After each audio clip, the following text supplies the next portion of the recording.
बिस्मिल्लाहिर्रहमानिर्रहीम। अस्सलाम वालेकुम तमाम दोस्तों, उम्मीद है खैर आफियत से होंगे। आप देख रहे हैं हमारा यूट्यूब चैनल निगाह टीवी 640। अगर आप हमारे चैनल पे न्यू हैं तो हमारे चैनल को सब्सक्राइब कर दें और साथ ही बेल आइकन ऑल को प्रेस कर दें ताकि मजीद न्यू आने वाली वीडियो का नोटिफिकेशन मिल सके। चलते हैं आज के मौजू की।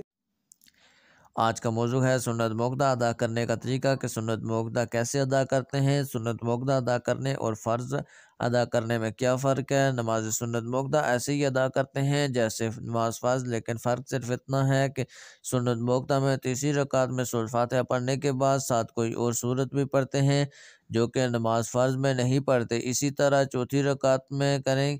और ध्यान में रहे कि जब 2 रकात के बाद तशहद के लिए बैठें तो उसमें तशहदी कहेंगे, यानी कहाँ अगर गलती से या जानबूझकर दुरूद शरीफ का एक जुमला भी कह दिया तो सजदा सहू वाजिब हो जाएगा, और अगर सजदा न किया तो नमाज अदा हो जाएगी लेकिन वाजिब अदा होगी कि वो दोबारा पढ़नी पड़ेगी। यह हुक्म फ़र्ज़ नमाज, नमाज सुन्नत मोक़दा और वाजिब नमाज के लिए है।